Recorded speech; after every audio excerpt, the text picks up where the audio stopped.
Nós estamos falando de traumatismo cranioencefálico nessa aula para a Liga. Hoje é dia 27 de setembro, é uma sexta-feira, são 18h30, e eu estou falando do enorme prazer de ter fundado a Liga. E aqui estão o nome de todos os ex-presidentes, todos esses anos, só faltou aqui 2022 para a gente depois preencher, e a Fernanda, que atualmente é a presidente. Aqui um pouco da minha história, lá em 97, quando eu me formei com meus grandes mestres, assim, a gente nunca vai esquecer dos nossos professores. Alguns aqui, vocês acho que não viram mais. Esse aqui à esquerda no meio é o Ivan de Oliveira Castro, que foi o nome de turma nosso. Esse aqui do meio é o professor Ferri, que foi um neurologista aqui. Enfim, a gente nunca esquece desses grandes professores, eu não esqueço. Aqui eu vim lá de uma cidadezinha pequenininha do interior de São Paulo, daí o meu apelido na faculdade, que era Tanabi. Nasci em Rio Preto, me criei nessa cidade pequenininha. Aqui está toda a minha história, a nossa faculdade. Eu tive no Exército em Taubaté, eu fiz a minha residência aí em Taubaté com o professor Veiga, que é aqui da Santa Casa. Depois eu vim para o HC, sou concursado, né? Fiz um concurso público, passei nas provas aqui para virar neurocirurgião aqui da USP. E também estou na Santa Casa todos esses anos. E também nessa trajetória que eu mostrei, de carreira após faculdade, eu também tive grandes mestres, assim, que a gente nunca esquece. Nossos grandes professores. Eu tive um tempo na Inglaterra, enfim, é aqui o professor Veiga à esquerda, que era professor aí na faculdade, né? E aqui alguns outros professores, aqui o professor Manuel, que é o meu chefe do Hospital das Clínicas. E eu também pude realizar alguns sonhos, que é visitar o Instituto Karolinska, na Suécia, que é um dos maiores centros, enfim, de medicina do mundo e que a neurociência é muito avançada. Então, essa é a minha história. Eu sou um viking, com muita honra, e também fui o fundador da Liga e estou nessas grandes instituições. Aqui é para dizer que a gente nunca perde a, a nossa origem. Então, uma grande honra ser Medicina Taubaté, ser um viking. Então, vamos falar de definição. Antes de definição, vamos falar um pouquinho de epidemiologia, que é quão frequente, que problema é esse de traumatismo cranioencefálico, de bater a cabeça e machucar o cérebro, vamos falar assim, de lesões cerebrais, né? Então, a incidência do traumatismo cranioencefálico é 250 pessoas por cada 100 mil habitantes. Isso é a metade, por exemplo, da frequência de apresentação do diabetes, né? Incidência, prevalência é uma coisa que vocês vão estudar, mas, enfim, é só para falar que é frequente, não é tão frequente quanto essas doenças comuns que todo mundo vê, mas é bastante frequente. O que acontece, por exemplo, com a repercussão de bater a cabeça, de ter um trauma cranioencefálico, é que você tem uma chance de 4 vezes mais ter problema de epilepsia, né? Ter epilepsia. Você, quando tem um trauma cranioencefálico com comprometimento do cérebro, né? Nós vamos falar sobre isso, o risco aumentado de ter demência. E também, você, uma vez que tem um trauma cranioencefálico que machuca bastante o cérebro, né? Que tem lesão cerebral, você aumenta, vai 2 vezes a chance de ter questões psíquicas, psiquiátricas, como ansiedade e depressão. Então, aqui são alguns dados norte-americanos para mostrar mais ou menos assim o que acontece em termos de causa de traumatismo cranioencefálico e a idade, né, principal de cada um desses problemas, né? Aqui à direita em cima vocês estão vendo que a maior parte dos traumas cranioencefálicos eles são leves, aqui um pouco moderado, um pouco grave, e nós vamos falar um pouquinho mais adiante. Aqui mais uma informação sobre traumatismo cranioencefálico, no sentido de quanto mais a pessoa está desacordada, tá, perdeu a consciência, está em coma, não acorda, depois de um trauma cranioencefálico, é porque houve algum tipo de lesão no cérebro, e aí nós usamos algumas escalas para tentar quantificar, classificar, estratificar, colocar não é todo mundo que bate a cabeça que é igual. Tem umas situações que são mais graves, outras que são intermediárias, outras que são leves, né? E por isso que a gente faz essa distinção. E aqui, algumas escalas que a gente usa, essa escala mais famosa, que é a escala de Coma de Glasgow, que acabou de fazer 50 anos, né? Ela foi proposta lá em 74, em setembro. Então, acabou de fazer 50 anos. É uma escala muito utilizada, não vou entrar em detalhes agora. Mas eu queria mostrar uma outra coisa mais importante e que tem tudo a ver conosco. Conosco, médicos ou alunos da Medicina Taubaté. Então, essa é a revista médica da Universidade de Taubaté, de 1998, e esse é um estudo sobre traumatismo cranioencefálico realizado em Taubaté. Então, eu saí da América, lá do norte, dos Estados Unidos, para o Brasil, para o estado de São Paulo, Vale do Paraíba, Taubaté. Então, aqui nós analisamos 1.000 casos de pacientes com traumatismo cranioencefálico atendidos aí em Taubaté. Então, esse foi um trabalho que eu comecei a fazer na faculdade. Eu sou aqui, eu fui o autor principal, né? Todo mundo, enfim, trabalhou junto, mas eu que fiz, digamos assim, tive a iniciativa e comecei a fazer o trabalho. Então, eu comecei no terceiro ano e fiz no quarto, no quinto até o sexto ano. Eu fui coletar dados nos hospitais aí, escola e no regional aí, que na época a gente tinha acesso. E aí, então eu estou falando de epidemiologia, né? Ao invés de falar de dados mundiais, não, vou falar de Taubaté. Então, quando existe um traumatismo crânioencefálico aí em Taubaté, lembre-se que são 1.000 casos, então é uma casuística muito grande. Então, a gente pode confiar nessas informações. A maioria dos pacientes são do sexo masculino, a maioria dos pacientes aí tem um trauma entre 10 anos até 30 anos, então são muito jovens as pessoas que sofrem traumatismo crânioencefálico. Em geral, os acidentes por traumatismo cranioencefálico aí em Taubaté acontecem por acidente de trânsito, né, na via pública. Alguns outros depois são quedas, depois agressões, depois práticas esportivas e alguns outros variados. Mas olha só que interessante, se você vê via pública, acidente em via pública, acidente de trânsito, qual é o que mais acontece? Atropelamento. É super interessante isso. Em Taubaté, tudo bem que a diferença é muito pequena, talvez estatisticamente não significante aqui entre você ter uma batida de carro ou ser atropelado, né? Mas isso é importante porque, do ponto de vista de prevenção, você tem que falar para os pedestres ficarem mais atentos, por exemplo. Então, eu estou falando de um problema e de uma realidade de Taubaté. A maioria dos pacientes chega com traumatismo cranioencefálico leve, eles estão conscientes, bateram a cabeça, perderam a consciência, mas estão lá, chegam ao hospital bem. A maioria tem alta com exame neurológico normal, então isso é interessante, né? E uma porcentagem pequena, 15%, são cirúrgicos, né? Foram 4 anos de estudo até completar 1.000 casos.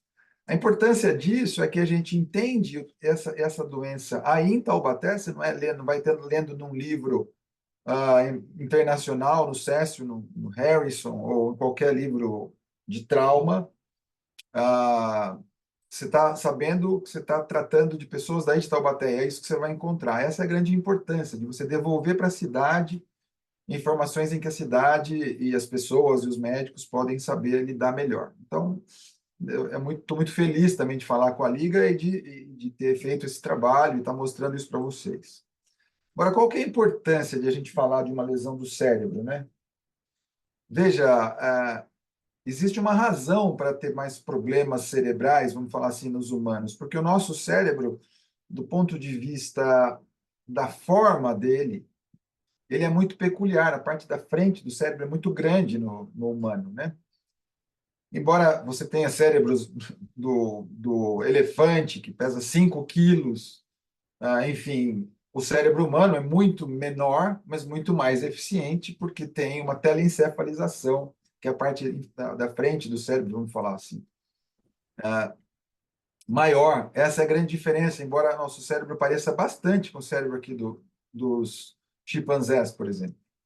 E uma grande característica, que eu acho que é a principal, que um médico deve saber de maneira geral, é que o que nos diferencia tanto do ponto de vista bem celular, vamos falar assim, dos nossos antecessores aí, primatas, é o número de conexões. Então, o nosso cérebro não é só maior na parte da frente, né, no telencéfalo, especificamente aqui no frontal, na porção mais anterior, que é especialmente os lobos frontais, mas a quantidade de conexões do cérebro humano é infinitamente maior. Então, isso aqui é um grande diferencial, né? Então, olha só o tamanho dos cérebros aqui, à direita, né? Todo o tamanho e o peso, e o nosso cérebro. Você vê que tem pouca diferença aqui para o do gorila, vamos falar assim. Mas o que eu falei, o mais importante é que, do ponto de vista de celularidade, de conexões, especialmente de conexões, é o grande diferencial. Ao ponto de a gente estudar tanto aprofundadamente essas conexões, que a gente aperfeiçoou muito o que cada região do cérebro faz. É um pouco diferente do que se pensava lá atrás, o que a gente chamava de frenologia, lá 1805, quando o Galton fez uma das primeiras publicações para explicar por que cada região do cérebro tem determinada função, né? Hoje a gente sabe que as conexões é que são mais importantes, embora sim algumas regiões do córtex tenham funções que predominam, vamos falar assim, não são exclusivas. Então, talvez essa seja a principal mensagem aqui da imagem, é a quantidade de conexões, esse monte de fios aqui, que nos diferencia. Ao ponto de a gente estudar a revelia da família do Albert Einstein, que foi o grande gênio aí do século XX, a estudar o cérebro dele. Então, esse é o cérebro do Einstein. Vocês estão vendo aqui uma foto do cérebro do Einstein. E foi estudado aqui especificamente o córtex parietal dele, porque, diferentemente de outras, da maioria das pessoas, porque foi comparado com outros cérebros, o córtex parietal dele era um pouco maior, supostamente porque ele teve muito mais estímulos de conexões. Talvez, ninguém sabe ainda, e não há uma explicação para a genialidade, né? Mas existia aqui uma diferença que a gente atribui a muito mais conexão. Então, por que que eu falei disso, né? Por que que eu estou falando várias vezes a palavra conexão e falando que as nossas conexões que são mais importantes para nos diferenciar dos primatas? Porque hoje nós vamos falar das lesões que provocam desconexão. Esse é o ponto. Então, as lesões difusas, elas têm uma característica que é justamente desconectar os neurônios, né? Através da ruptura dos axônios. Então, nós estamos falando de lesões difusas e que lesam os axônios. E eu vou explicar depois, porque uma vez que você lesa o axônio, que é uma parte grande do neurônio, o axônio não é o corpo celular, não está o núcleo celular no axônio. O axônio é uma extensão da célula neural.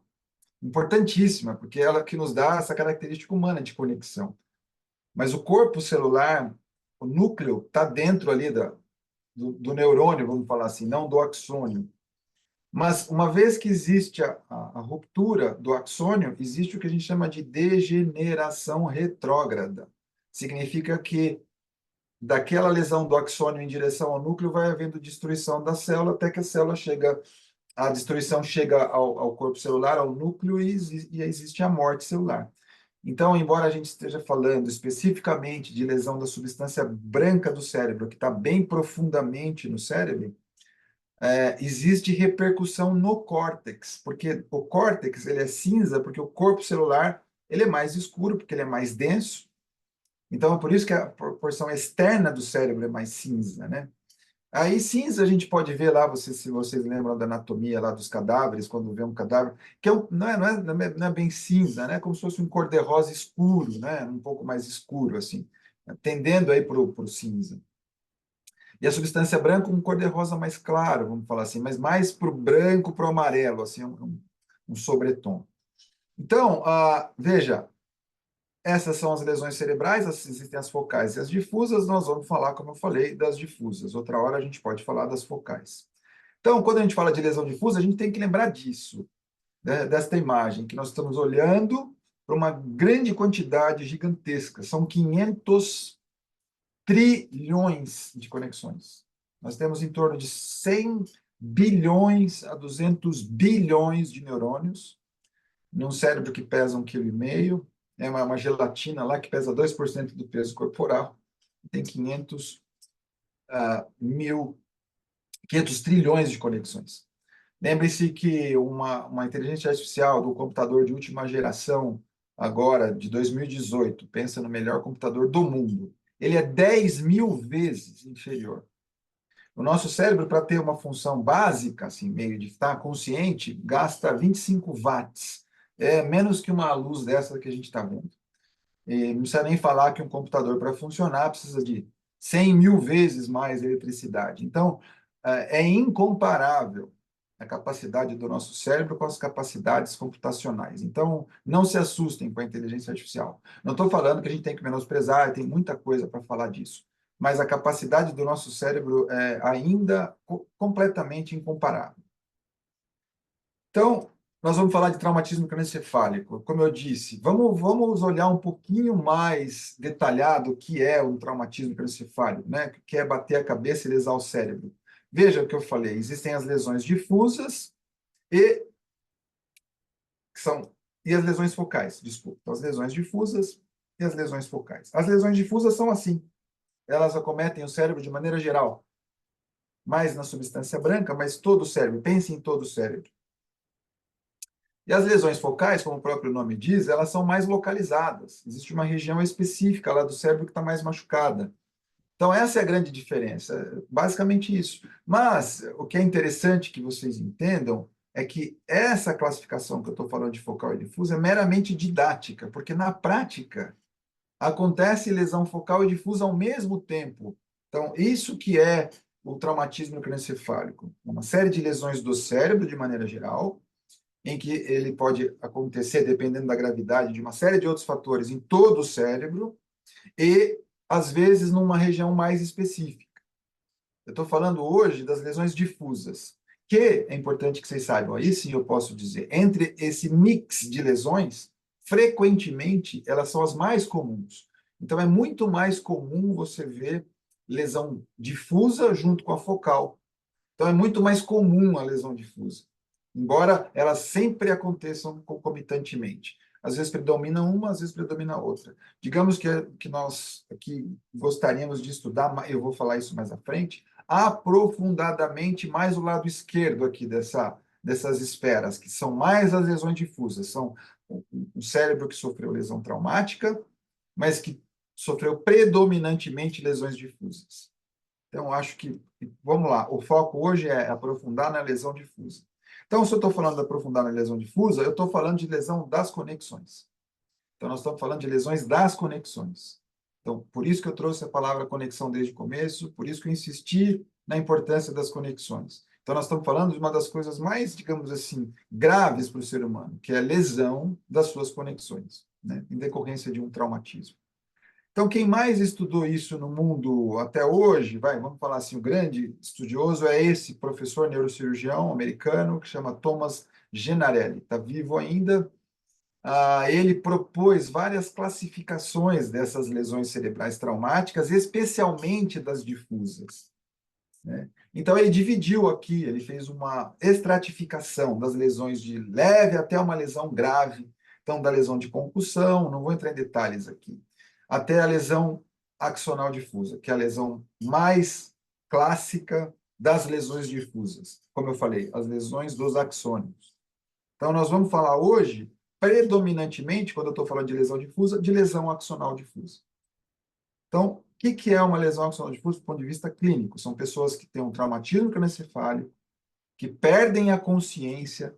Existe uma definição aqui. Por mais de 6 horas, elas ficam com a consciência alterada, elas não compreendem adequadamente o meio externo, vamos falar assim. Em decorrência de um traumatismo cranioencefálico, excluindo que lá dentro do cérebro tem uma lesão focal expansiva, que aumentou a pressão, ou que essa pessoa perdeu a consciência porque está hipotensa, porque houve uma isquemia do cérebro. Então, essa é uma definição muito importante. E ainda assim, é possível classificar clinicamente essas lesões difusas.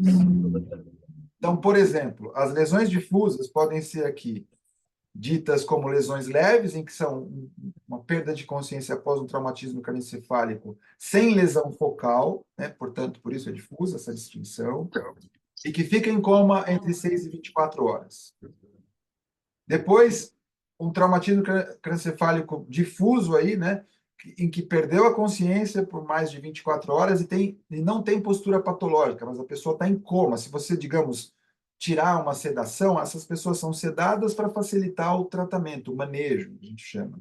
Mas se você tirasse qualquer sedação, ela está desacordada, ela está inconsciente por mais de 24 horas e não tem uma lesão focal. E a lesão difusa grave do ponto de vista clínico, volto a insistir, é aquela com coma maior que 24 horas, inconsciência por mais que 24 horas, e com sinais de postura patológica, que a gente fala, que é às vezes decorticação, descerebração, que é uma mão que vai assim, e pode ter também desautonomia, que, enfim, são desregulações ali do eixo hipotálamo-hipófise, especialmente uma disfunção hipotalâmica que a gente fala, que dá hipertermia, da sudorese generalizada, às vezes da cialorreia, muito importante. Então, são lesões mais, digamos assim, que dá desautonomia, disfunção do sistema nervoso autônomo, né?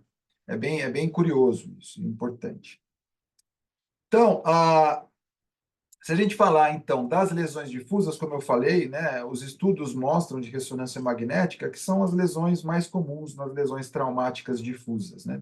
Desculpe esses nomes muito próximos, eles confundem um pouco, mas com o tempo vocês vão acabar entendendo à medida que vocês forem para a área. Não se preocupem com esses tantos montes de nome. A ideia é lesão difusa, lesão do axônio. Isso é o mais importante. E aqui essa distinção bem mais molecular, celular das lesões difusas e focais, não vou entrar em detalhes, mas existe toda ali uma explicação da lesão do axônio, neurofilamento, microtúbulo. E a importância disso é que é possível se rastrear isso do ponto de vista de exames de sangue, por exemplo, laboratoriais, e também é importante entender tudo isso, e isso vai mais para o lado da ciência básica, aquela do laboratório, e você entender a função do cérebro, para pensar em estratégias de tratamento. Então, daí a importância de fazer estudos, digamos assim, de ciência básica do cérebro, para entender o que acontece no trauma, às vezes experimental, né, que a gente usa lá os animais, que são, enfim, e depois na escala vai chegando até o humano para pensar em tratamentos. Então, esses esquemas, eles são bastante interessantes, mas não vou entrar em detalhes, mas é todo, assim, a explicação do que acontece lá no nível celular, molecular dessas lesões. Esse cérebro aqui é um cérebro de um humano adulto que sofreu uma lesão axonal difusa e que faleceu, foi ao óbito, evoluiu ao óbito. Isso é muito discutido, como você deve falar isso, mas enfim, o paciente faleceu. E aí ele foi examinado na necrópsia, lá do HC mesmo, lá na faculdade. E aí, essa é a lesão lá, aqueles pretinhos que eu mostrei lá naquele desenho que eu fiz esquemático, né? Isso aqui é o corpo caloso com algumas manchinhas de lesão. Essas manchinhas, no final das contas, elas são pequenos sangramentos, bem minúsculos, exatamente como vocês estão vendo aqui. E que na tomografia tem características que vocês vão ver mais à frente. Então, vamos olhar mais de perto o que acontece com essas pessoas, com essas lesões, das nossas grandes conexões. Então, essa é uma paciente de 17 anos que sofreu um acidente de moto, motociclista, estava lá no HC, internada, olha aqui, e depois, ó, aqui, ó, vejam que isso aconteceu em junho de 2008. Depois, a mesma paciente em abril de 2014, ela está sorrindo aqui. A gente não mostra, né, a face da pessoa para não identificar, mas está aqui. Esse é um outro paciente que, olha só, o acidente automobilístico dele, bem grave aqui em cima, à esquerda, aqui enfim, tudo que aconteceu, né? Veja o motorista aqui, a quantidade de diminuição aqui da parte superior do automóvel, aqui com o encosto de cabeça para baixo, quer dizer, bateu bastante forte, digamos. Né? A energia cinética envolvida no trauma foi alta, e ele teve lesões difusas. Mas olha só que interessante aqui, interessante o que eu quero dizer do ponto de vista de uma versão médica de olhar a história. É uma situação grave para uma pessoa, e nós estamos estudando, aprofundando para poder ajudá-las. Mas eu quero dizer interessante no seguinte sentido, uma tomografia que vocês estão vendo aqui em cima, ela tem pouca mancha branca, vamos falar, que são hiperdensidades, que são pequenas lesões focais, pequenas lesões hemorrágicas, que são as lesões difusas, como eu mostrei lá, todas pipocadas, vamos falar assim. Mas olha uma ressonância aqui de 3 Tesla, que tem uma capacidade de identificar a lesão maior, como aparecem esses pontos escuros. Então, é só para já entender vocês que as lesões difusas elas são melhor avaliadas pela ressonância magnética. Então, por que você não se faz ressonância magnética em todo mundo que sofre um traumatismo craneoencefálico? Porque a ressonância magnética é um exame que demora bastante, fica às vezes 30 minutos para fazer um exame de ressonância.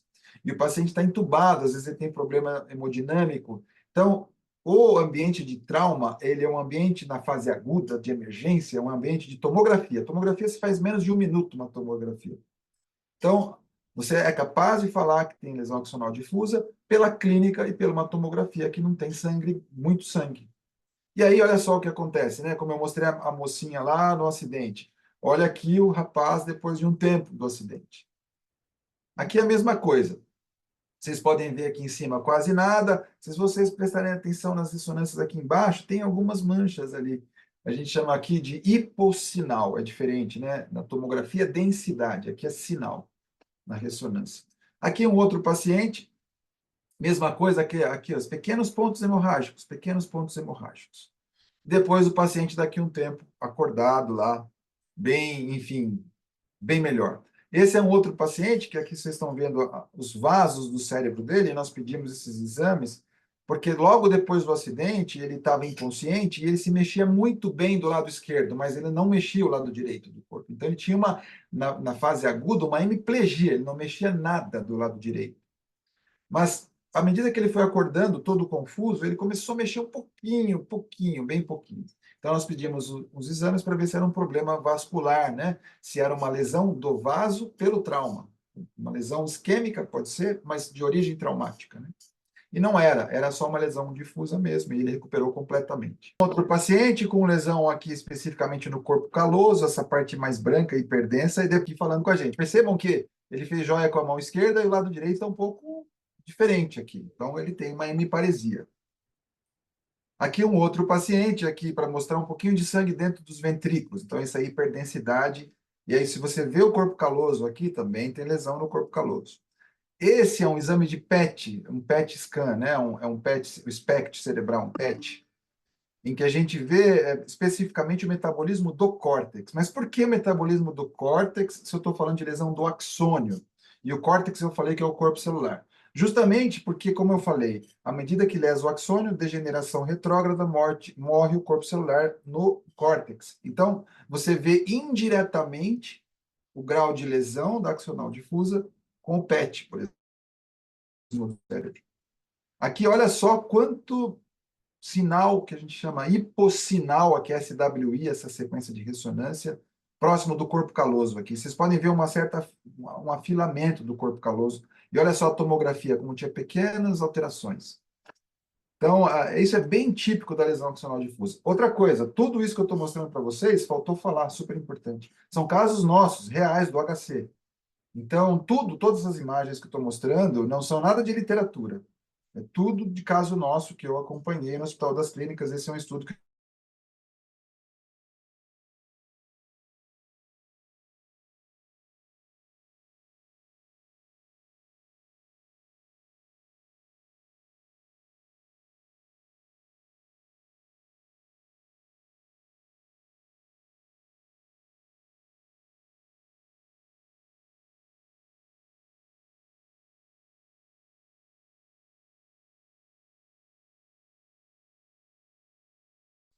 Então, basicamente, a mensagem é: quanto mais tempo essa pessoa ficar em coma depois do acidente, veja que em coma, que eu quero dizer, é sem recobrar a consciência, sem entender o que está acontecendo, o que está externamente acontecendo, tem dificuldade de se comunicar, é porque existe essa lesão axonal. E nós estamos falando de uma situação em que você tirou a sedação, né? A sedação a gente faz às vezes na fase aguda para proteger o cérebro, mas depois a gente começa a tirar rápido, quanto antes melhor, e o paciente não acorda. Então isso, quanto mais tempo fica desacordado, mais grave a lesão, vamos falar dessa forma. E aqui são vários estudos, eu não vou entrar em detalhes, esses são da literatura, não são nossos. Quando for nosso eu vou falar de tentativa de compreender o funcionamento do cérebro enquanto ele está lá, o paciente está lá grave, na fase aguda, sendo monitorizado para tentar tratar esse cérebro que está lesionado nos axônios, como eu falei. Então, aqui são vários estudos de tentativa de prognosticar, tentar prever o que vai acontecer no futuro a partir do que acontece no presente, em termos de monitoração da função do cérebro. A gente faz isso colocando alguns catéteres, só um pequeno catéter dentro do cérebro para ver o funcionamento do cérebro. E aí a gente está muito preocupado com o metabolismo do cérebro. Então, é uma hora que o médico, neurologista, intensivista, até neurocirurgião, volta eu lamento falar isso para vocês. Mas volta a lembrar muito bem da bioquímica. Então, não se esqueçam que a bioquímica, para quem for fazer neurociência, vai voltar. Mas vamos lá. E aí, aqui, as lesões, que aqui são casos nossos lá do HC, uma casuística que a gente fez, de acompanhamento desses pacientes ao longo do tempo. Olha só o que acontece aí nos primeiros dias, com a escala de coma de Glasgow, né? Fica ruim, depois melhora e aí vai. É bem interessante. Outra coisa é quais são os profissionais que cuidam dessas pessoas na fase aguda, né? Aqui o fisioterapeuta, o terapeuta ocupacional, o psicólogo, tudo fonoaudiologia, tudo isso enquanto internado logo depois do acidente. Ele vai acordando, mesmo às vezes confuso, e todos esses profissionais estão lá para tentar ajudar ele a se recuperar. E aqui, o que acontece com eles depois de 6 meses? Olha só, a maioria tem uma recuperação total. Então, veja que interessante, né? Uma lesão cerebral grave, a pessoa chegou inconsciente, você faz esses exames que eu mostrei para vocês com ressonância e tomografia e vê um monte de lesão das nossas conexões, e ele, a despeito disso, com o tempo melhora. Então, a gente estudou qualidade de vida. Então, agora sim, tudo que eu vou mostrar são estudos que nós fizemos lá no Hospital das Clínicas em pacientes com lesão cerebral traumática, exclusivamente com lesão axonal difusa. Então, esse foi um trabalho gigantesco que eu comecei lá no HC.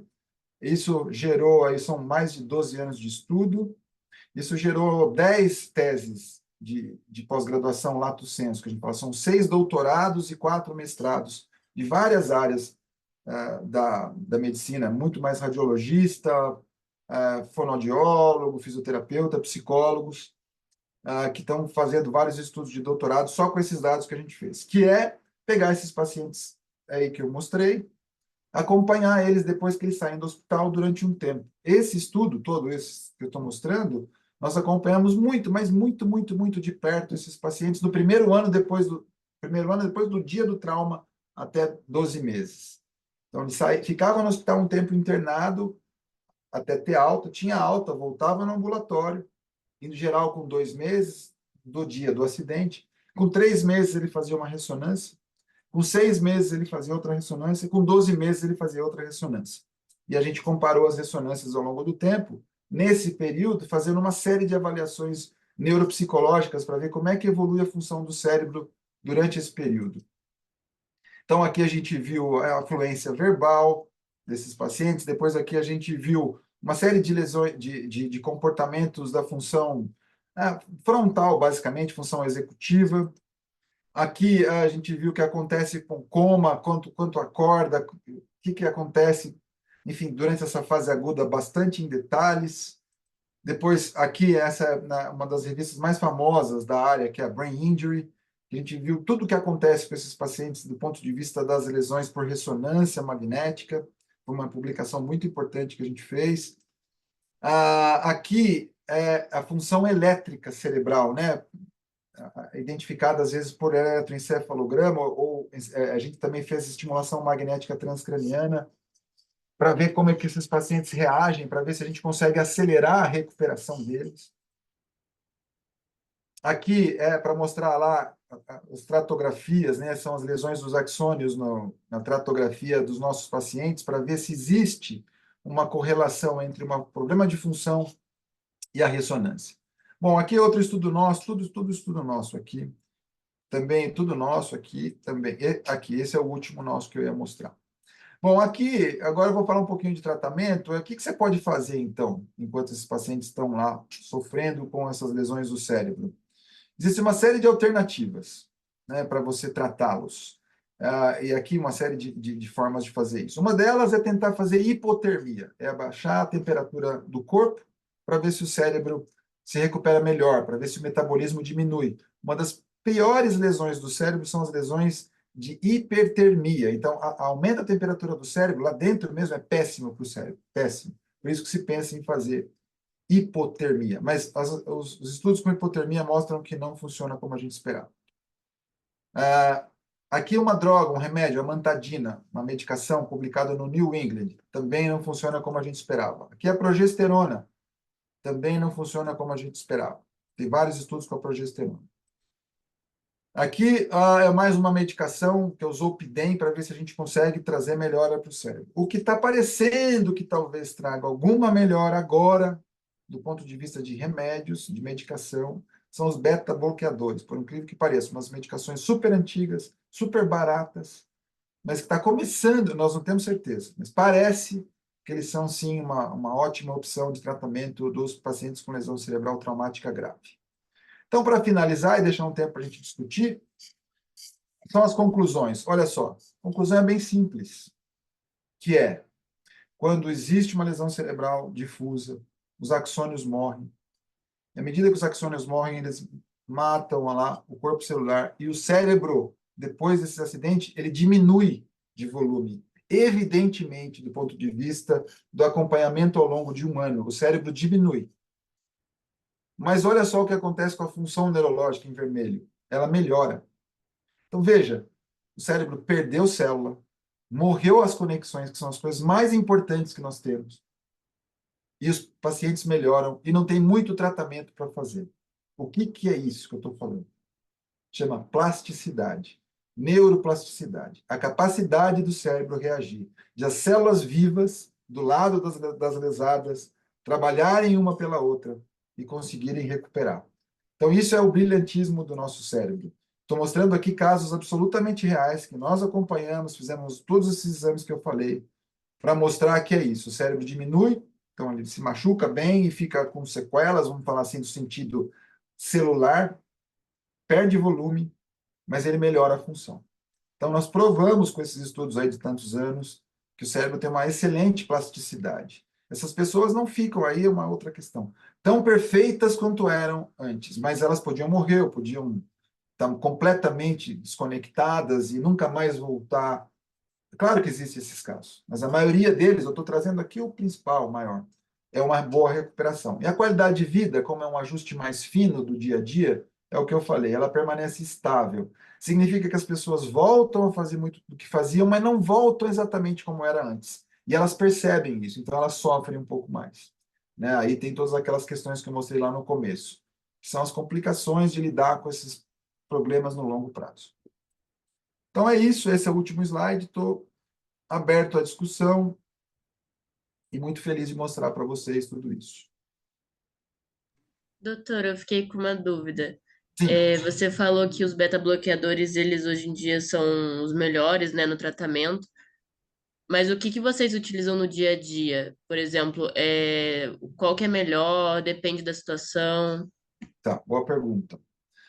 Então, assim, bom, existe lesão do axônio, né? Então, pensa assim, existe um acidente, naquele momento do acidente houve lesão cerebral difusa, morre alguns neurônios. Nós sabemos, morre os axônios, e ao longo dos primeiros 7 dias, as lesões lá dentro do cérebro, é a história natural, elas começam a piorar. Então, começam a haver várias lesões, elas começam a piorar. Então, um tempo muito importante para tratar esses pacientes são os primeiros 5 ou 7 dias. Então, o que, que a gente faz para tratar desses pacientes? Primeiro, a gente tenta não prejudicar o cérebro. O que, que é não prejudicar o cérebro? É não deixar o cérebro funcionar naturalmente como ele funciona, como eu falei até agora, com todas as conexões funcionando. Então, a gente deixa seda o paciente, porque ele está em coma, ele não acorda. Se você não dá nada para ele, ele não vai acordar. Então, ele pode ter dificuldade de respirar, faz hipoxemia, faz lesão hipóxico-isquêmica. Ele pode fazer hipotensão, então a gente coloca, deixa ele com intubação endotraqueal, sedado para dar oxigênio em boa quantidade. A gente deixa a pressão normal para não fazer hipofluxo cerebral. A gente combate muito, muito, muito a hipertermia, né? Esses pacientes não podem ter febre, entre aspas. A gente também, aí, então isso é o básico. Isso já ajuda demais o cérebro a reagir.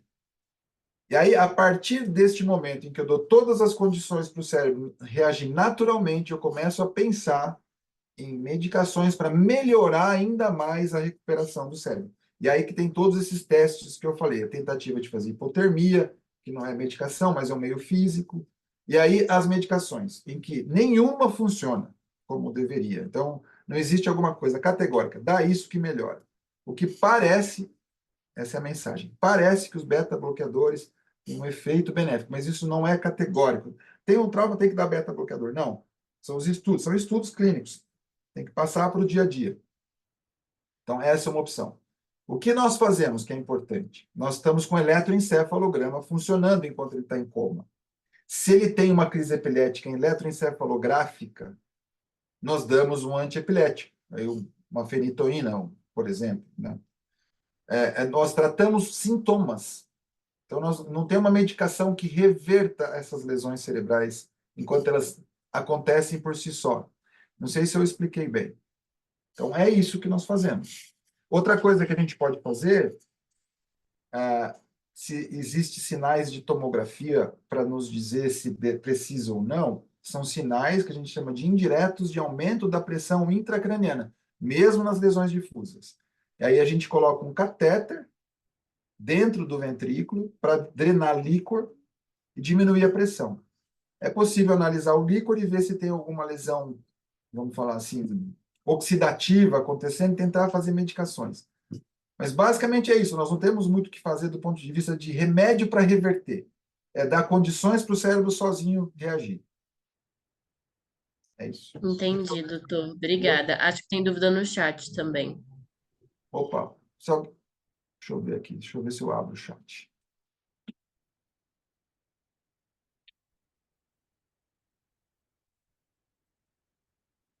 Doutor, esses dados que você falou, boa pergunta.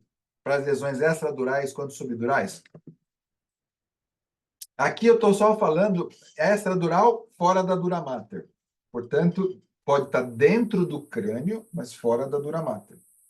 Então, está entre o crânio e a dura mater. Então, são lesões extradurais. Lesões subdurais são tudo isso que eu falei. São todas as lesões que acontecem abaixo da dura mater. Então, todas as lesões que acontecem no cérebro acontecem abaixo da dura mater. Então, eu falei aqui de lesões subdurais, de senso lato, porque são do cérebro como um todo. E aí eu falei das lesões difusas dentro do cérebro, que são bastante esparsas. E mostrei que existem lesões focais que às vezes são mais localizadas. Então, de certa forma, de forma genérica, eu estou falando de todas as lesões subdurais, abaixo da dura mater, portanto, no encéfalo. Agora, existem lesões entre o cérebro e a dura mater, exatamente no espaço entre o cérebro e a dura mater, que podem acontecer, por exemplo, acúmulo de sangue, que a gente chama de hematoma, que acumulou sangue, subdural agudo, que ele está entre o cérebro e a dura mater. Está abaixo da dura mater, entendem? Então, esses tipos de lesões, tipo hemorragia subdural, hematoma subdural, sangue epidural, que é hematoma extradural, são lesões difusas, que são lesões mais focalizadas. Essas lesões são passíveis de tratamento neurocirúrgico. Aí sim, tem que abrir a cabeça, tirar essas lesões. Mas como são lesões específicas, eu preferi falar de vocês de lesões difusas, que é o grande mensagem do trauma cranioencefálico, para depois, numa outra oportunidade, eu falar das lesões focais, que é aí falar da parte cirúrgica mesmo. O que o neurocirurgião faz lá no traumatismo cranioencefálico quando ele opera? Ele opera as lesões focais, que é uma outra história.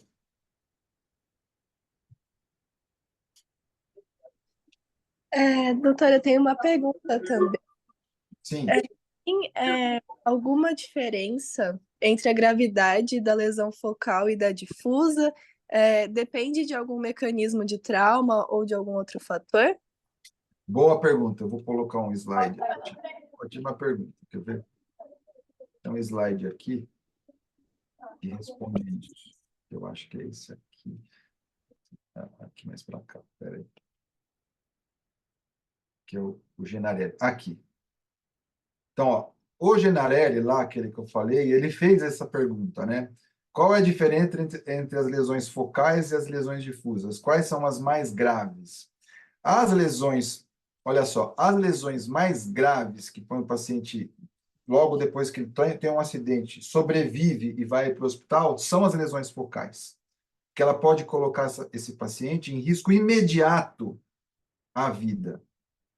Então, ele precisa, por exemplo, sofrer uma intervenção neurocirúrgica, porque ele tem uma lesão focal que está aumentando a pressão intracraniana, e se não fizer nada, ele morre. E aí a neurocirurgia vem, o neurocirurgião vem, tira essa lesão, deixa chance de ele sobreviver. Então, do ponto de vista da fase aguda, o que é mais grave é a lesão focal, o que pode colocar em risco de vida. É isso. Agora, se você tira a lesão focal e deixa, enfim, acompanha esse paciente, a lesão difusa está acontecendo, portanto, está lesando o cérebro, portanto, você tem que tratar bem o cérebro para o cérebro reagir bem. Lembrando que mesmo nesse subdural agudo que põe em risco de vida, está tendo lesão difusa junto, né? Porque, como eu falei, são tudo junto. É que predominou uma, né, em detrimento da outra. Então, esse estudo do Gennarelli de 82 respondeu exatamente a sua pergunta. Ele queria saber a diferença entre lesão focal e difusa e prognóstico. E mostrou isso que eu acabei de falar. É uma ótima pergunta. Muito legal. O senhor consegue passar? Não sei se tem fácil esses artigos para Eu gente. passo. Esse aqui é o mais clássico. Esse artigo, por exemplo, é um artigo, assim, talvez um dos mais clássicos da neurocirurgia. Esse aqui. Esse que vocês estão na tela de vocês aqui. Passo sim.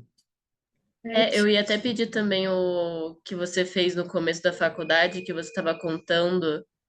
Ah, sim, o do Komuth lá, né? Isso. Então, aí eu posso tirar as fotos, mas é que eles estão na revista, acho que tem na biblioteca, que é esse aqui. Ah, tá ótimo. Acho que tem na biblioteca. Bem legal. Tem na biblioteca da faculdade, aí, do Bom Conselho. Então é isso, gente. Eu estou à disposição, estou muito feliz de estar aqui com vocês. Estou aberto a outras, enfim, perguntas, se for o caso, depois. Parece que no dia 1º, se eu não me engano, né, Murilo, a gente tem mais uma aula que eu vou falar de lesão vascular na fase aguda. E depois o pessoal está me chamando para dar uma aula no Komuth também, no dia 25 de outubro. Então é isso. Devo encontrar vocês, espero encontrá-los. Talvez no Komuth eu devo vir presencial mesmo. Talvez a gente se encontre, podemos até tirar uma foto juntos lá, se vocês forem, que eu acho que é bem legal documentar isso. Tá bom? Perfeito, Certinho. doutor. Eu Muito vou obrigada. parar, vou Vamos parar. tirar foto aí do Comute, sim, todo mundo. Legal. Então, muito obrigado, gente. Uma boa sexta-feira para vocês. A gente que agradece, doutor. Grande prazer falar com vocês. Tudo de bom. Boa sexta-feira. Você. Bom fim de semana pro senhor também. Valeu. Tchau, tchau, gente. Obrigada pela aula, doutor. Tchau, tchau. Foi ótima. Tchau, gente. Boa noite.